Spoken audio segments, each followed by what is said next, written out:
The second ceiling fan has been installed in my house. This is in the media room. This is the Hampton Bay Genoa that I showed on video a couple of months ago. I think the video was called something like "The Right Place at the Right Time." I don't know if this will be here long term, but it's here for now, and I like it and I enjoy it. However, there are certainly some issues that exist within this setup. Number one is the ceiling looks awful around the fan, and that is because the fan that came with the house was one of those Hunter baseball fans, and the base took off chunks of the drywall when I removed it. So what I was going to do was put a medallion around the fan so it would cover that area, and I tried, but the medallion was too small in the sense that the screws to tighten to the canopy simply physically could not be accessed once the medallion was in place.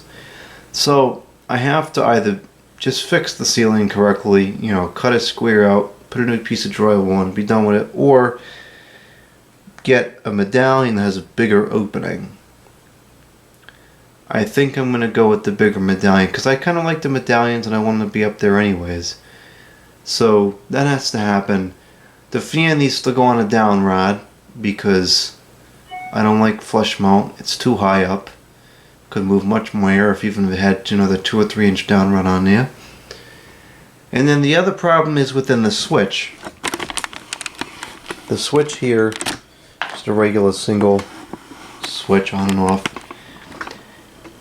When you turn the switch off, the high side at the fan is still active. So I guess the switch must be disconnecting the common, which in my opinion, and I think most electricians would agree with this, the switch should be interrupting the high side so that when you shut the switch off, there is no power at all going to the fan. The switch works because it stops the flow of the electricity, but I don't like that it's like that, because if you go to rewire the fan or change the fan out, or if there was a problem with the fan or something and you want to cut the power to it, you really can't. You'd have to go downstairs and cut the breaker off, which takes out all the lights in the ceiling on this end of the house. So not happy with the way that is. I did replace the box, and I was going to do it on video, but I decided not to because it was a little bit complicated. I just wanted to be able to concentrate on what I was doing. What I did was I took a 2x4 and I screwed it in between the two beams, and I mounted the fan box on this 2x4. Now, looking at it retrospectively, what I should have done, just for purposes of simplicity, is move the fan over 2 inches and just drilled the box to the beam. It wouldn't have been, well, I guess it wouldn't have been quite as simple as I'm imagining, because I still would have had to route out the beam maybe a ½ an inch so that the box sits in there correctly. But that probably still would have been more simple than doing what I did. There's only, let's see, I guess there's at least 2 if not 3 more situations that are going to come up like this in the house. So I'm not sure if I'm going to keep doing it this way or not. Probably will, because this is the most correct way to do it, for whatever that's worth. So that worked. I'll try to do some of the other ones on video. It's really kind of uninteresting, and it's a very slow process. I spent the entirety of the day, I started at like 1 o'clock, I get finished till almost 9, because well, there's no floor in the attic, so just existing in the attic is a pain in the neck, let alone moving around. There's no stairs, so getting in and out is a pain in the neck. And it's very confusing electrically because there's, I think, 4 different wires that go into this box, and I don't know what any of them are. So I had to be very careful to not mess with it. I'm going to redo all the wiring in the attic because I don't trust the integrity of it anymore. It's from 1963, and the heat has deteriorated it. There are certain outlets, like the one here in the hallway. This one, the wiring is just shot. I don't know if you can be able to see it in the video here, but you can kind of see at the bottom in the middle there. The insulation is so brittle it just breaks off of the wire as you move it. Now, I don't think it's an immediate danger because it's all BX cable. It's armored cable. So unless you really manipulate the wire, it's not going to break. It's not going to, the insulation's not just going to fall off as it sits in the armored shield and shore out. Only is a problem when you start manipulating it. But obviously it's going to be manipulated, so I have to replace all of the boxes, at least the wire going into the boxes. What I did in this case, just temporarily until I can replace all the BX, is I put a junction on top of the. I'll put a photograph in here of what I did.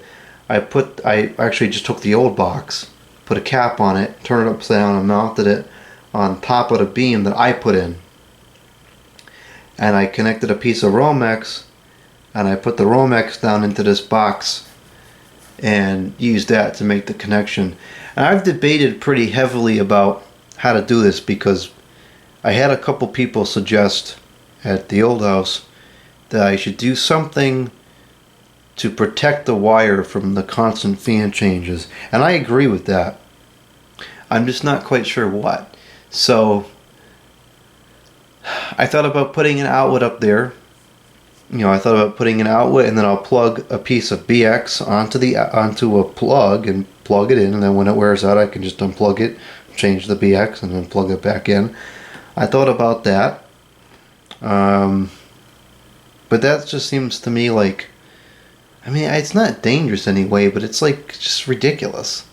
So I think what I'm going to settle with is doing this junction situation, and I'll leave a bunch of slack up there on that piece of Romex that goes from the box, the junction box, into the fan box, enough that I could pull it through a bunch of times if it happened to wear out. And then I must have changed the fan at the other house 10 or 15 times, and it never broke. So I'm going to be here for a long time changing the fans a lot, but I can't imagine that this is really going to be a big problem. If the wire keeps breaking, then I'll just have to deal with it. I'll leave enough there I could pull it through 2 or 3 times, and then when that gets screwed up, I can replace that piece, and then I'll leave extra there, and then, so I think I could buy myself probably 30, 40, 50 fan changes before there really becomes an issue with the wires. And it's going to be a long time before that happens. So that's that. This is this fan. I have to do the one in the bedroom, I'm doing 2 in the computer room. I decided to dual install in there, and then the 2 in the kitchen, and then the 2 in the hallway, the one in the foyer, and then the one in the bathroom. It's going to take a long time, but we're making progress, and this is the start here.